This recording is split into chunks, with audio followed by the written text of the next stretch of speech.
6 centuries before Christ, the inhabitants of the Egyptian oasis of Siwa looked out at the Sahara and held their breaths. At the heart of the oasis was one of the most powerful propaganda weapons of the ancient world, the Oracle of Ammon. Just days away was a mighty Persian army on a mission to destroy it. The army never arrived.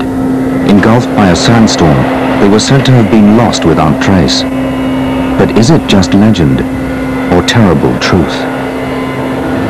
Geologist Tom Bown dreams of solving the mystery of the fate of the army and has a startling new theory.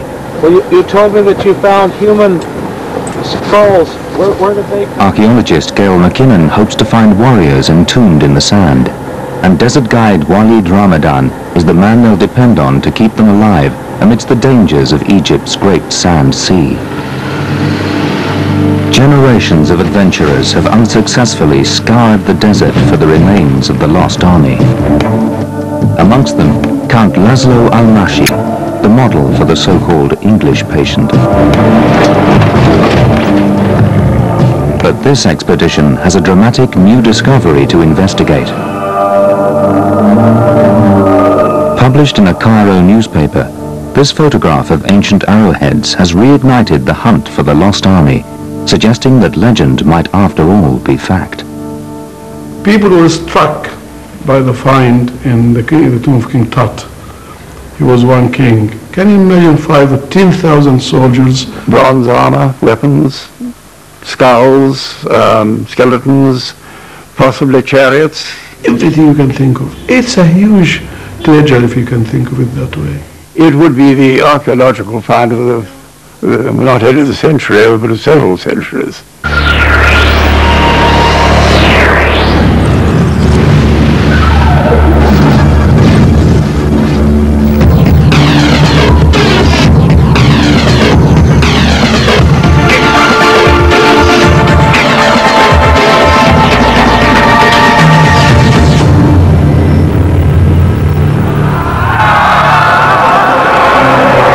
In 539 BC, Cyrus, king of Persia, defeated Babylon, founding the largest empire the world had ever seen. When his son Cambyses went on to conquer Egypt in 525 BC, he sent an army to attack a small oasis. The rest is history, or a tall story.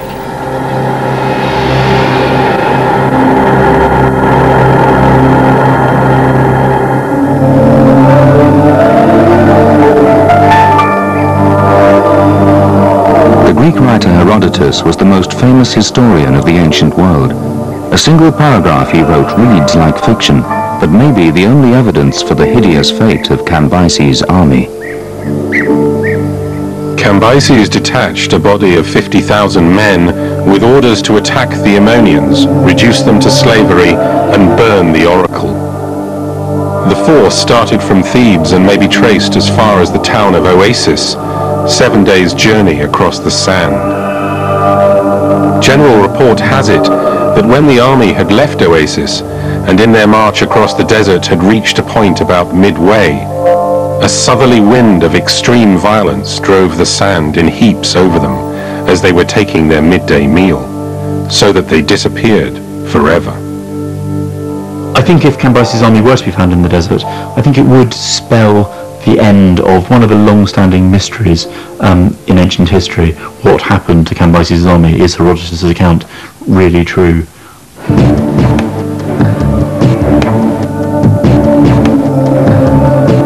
Tom Brown has been obsessed with the mystery of Cambyses' lost army for decades. He's one of many whose imagination has been fired by the lurid tale told by Herodotus. Novelists have borrowed the plot. Adventurers have used the history as inspiration. Laszlo died in 19...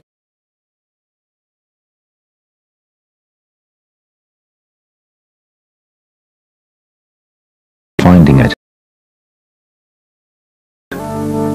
He said that he had a pretty good idea of where it might be.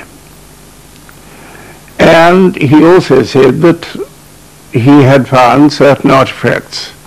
He never actually indicated on the map to any of us where exactly he thought this might be. He was very, very willing to talk about it, but not very willing to tell us exactly where to look. If al-Mashi did find the lost army, he took the secret of its location to his grave. Half a century on, a Cairo newspaper reported a sensational discovery in the western desert.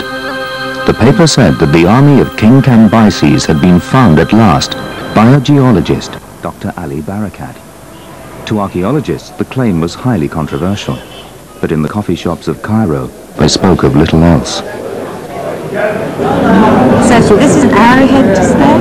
Yeah, I think it's an arrowhead. And here... The expedition's guide, Walid Ramadan, translates the article for archaeologist Gail McKinnon. Okay. Who is this guy here? That's Dr. Ali Barakat. He was the boss of this expedition. So he actually took these photographs that we're seeing and identified this area on the map? Yeah. Okay. What do you think about this story? Do you really believe it? I believe what I see by my own. You're not quite sure? We have to go and see. Go and see in a dangerous journey deep into the Sahara.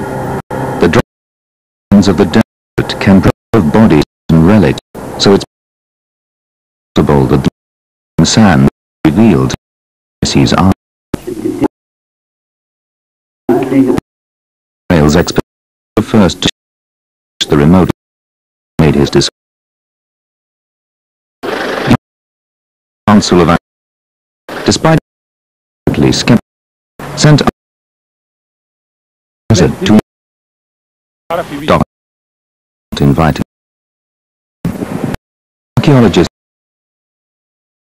Bob Barakat's out of reach history. A fellow with Ali's judgment convinced him.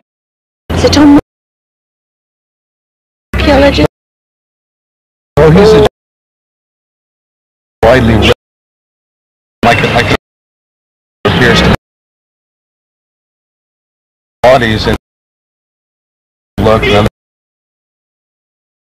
might be in place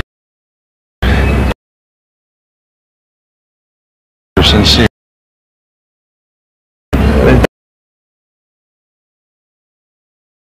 Area is very interesting.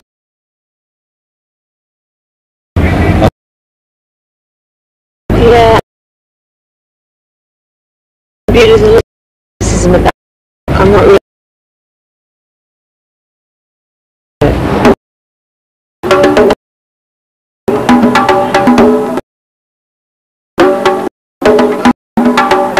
home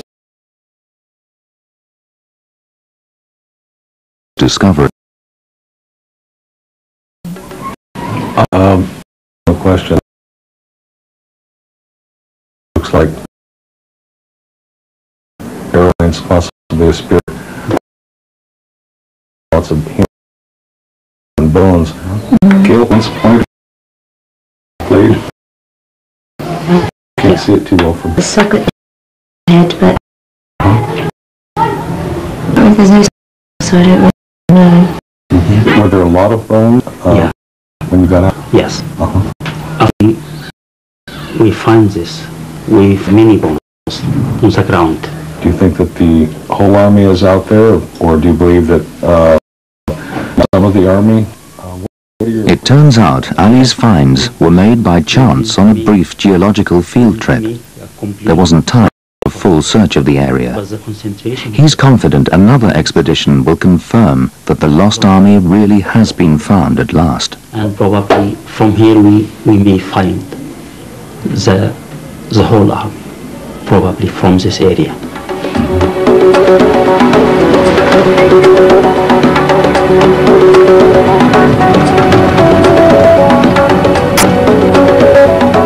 Miles up the Nile from Cairo was ancient Thebes. It was from here that Cambyses launched his desert campaign after his conquest of Egypt in 525 BC. On Unfortunately, Dr. Barakat is unable to join the expedition. Much of the western desert of Egypt is a restricted military zone, and he's not been granted a permit to revisit the site of his discoveries. But he has provided Tom and Gail with his photographs and told them exactly where to look.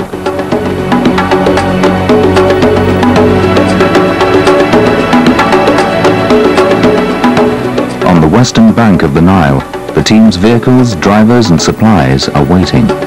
This is the backup, and this is one we'll drive. Whasham is the cook. He's the most important man here. Exactly.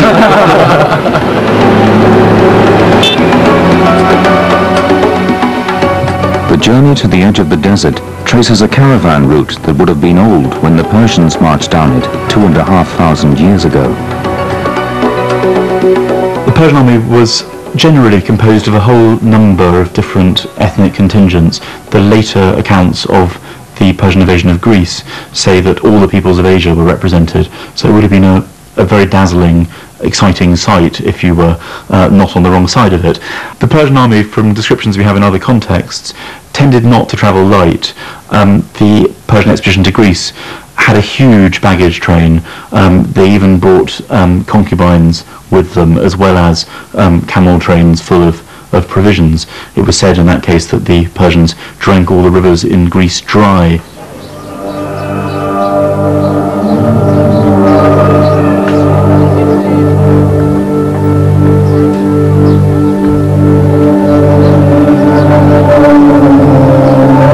Cambyses had angered the Egyptian priests by his overthrow of the pharaoh. And as his army set off on the long and dangerous journey to Siwa, they may have faced not just the vast waterless expanse of the western desert, but also the wrath of the oracle of Siwa. The priests were immensely powerful in Egypt, you see. If you got on the wrong side of the priests, you were in trouble. And of course, many of the oracles said what the priests wanted them to say. And it is possible that the oracle of Siwa predicted doom for this interloper, doom and death. Cambyses' troops thought they'd left the Nile Valley on a routine mission. They knew that hundreds of miles of terrifyingly waterless desert lay between them and their goal. What they didn't know was that they wouldn't be coming back.